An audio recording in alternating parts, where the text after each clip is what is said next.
Une flamme d'espoir et de résistance. La mobilisation mondiale du 30 avril 2025. Le 30 avril 2025, une onde de choc a traversé le monde, secourant les fondations de l'ordre établi et réveillant les consciences endormies. Ce jour-là, une mobilisation sans précédent a embrasé le Burkina Faso, se propageant comme un feu de brousse à travers les continents, unissant des millions de voix dans un cri unanime pour la souveraineté et la justice. Au cœur de cette tempête, un homme, un symbole, le capitaine Ibrahim Traoré, président de la transition, devenu l'étendard de la résistance africaine face à l'ingérence étrangère. L'étincelle de la révolte. Tout a commencé par une étincelle, une déclaration incendiaire du général américain Michael Langley, chef de l'US AFRICOM. Accusant Traoré de détourner les réserves d'or du Burkina Faso à des fins personnelles, Langley a allumé un brasier de colère et d'indignation. Ces accusations, perçues comme une ingérence flagrante dans les affaires intérieures du pays, ont réveillé le géant endormi de la fierté nationale burkinabé. Ouagadougou, épicentre de la résistance. À Ouagadougou, la place de la nation s'est transformée en un océan humain. Des milliers de manifestants, brandissant des pancartes et scandant des slogans, ont convergé vers ce lieu emblématique. Les messages étaient clairs et percutants. Soutien total au président Ibrahim Traoré et au peuple du Burkina Faso. À bas l'impérialisme et ses valets locaux, vive la résistance anti-impérialiste. Les visages étaient marqués par la détermination, les voix vibrantes de passion. Des posters géants du capitaine Ibrahim Traoré flottaient au-dessus de la foule, aux côtés des drapeaux burkinabés, russes et de l'Alliance des États du Sahel, AES. Cette alliance, forgée avec le Mali et le Niger, symbolise une nouvelle ère de solidarité africaine face aux puissances étrangères. Un combat pour la souveraineté. Cette mobilisation s'inscrit dans un contexte de tensions extrêmes. Une semaine avant le 30 avril, le gouvernement burkinabé avait déjoué une tentative de coup d'État, interceptant des communications entre un officier militaire de haut rang et des groupes terroristes.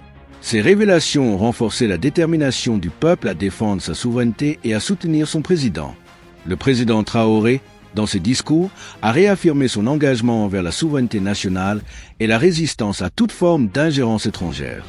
Évoquant la mémoire de leaders africains emblématiques tels que Thomas Sankara et Muammar Kadhafi, il a juré de défendre les intérêts de son peuple, même au prix de sa vie. Une résonance mondiale. Au-delà des frontières du Burkina Faso, la diaspora africaine et les sympathisants du monde entier ont répondu à l'appel. De Paris à New York, de Londres à Tokyo, des manifestations de soutien ont éclaté, témoignant d'une solidarité internationale sans précédent. Des panafricanistes, des militants pour la justice sociale, des citoyens épris de liberté ont uni leur voix pour dénoncer l'ingérence étrangère et soutenir le combat du Burkina Faso. Témoignage de la rue. Les voix des manifestants résonnent encore, portées par le vent de la révolte. Alexandre Bassolé, membre de la Veille citoyenne, déclare « Nous trouvons que cette action est la bienvenue, surtout pour montrer à la face de l'opinion internationale que le Burkina Faso reste debout et restera toujours debout. Nous ne voulons pas l'opinion de qui que ce soit par rapport à notre président et la politique de notre pays. » Abdoulaye Bago, commerçant, ajoute « Comme c'est le président, nous serons tous là pour le défendre. C'est pourquoi j'y serai demain. » Dans un contexte où le Burkina Faso poursuit résolument sa marche vers la souveraineté et la restauration de l'intégrité de son territoire.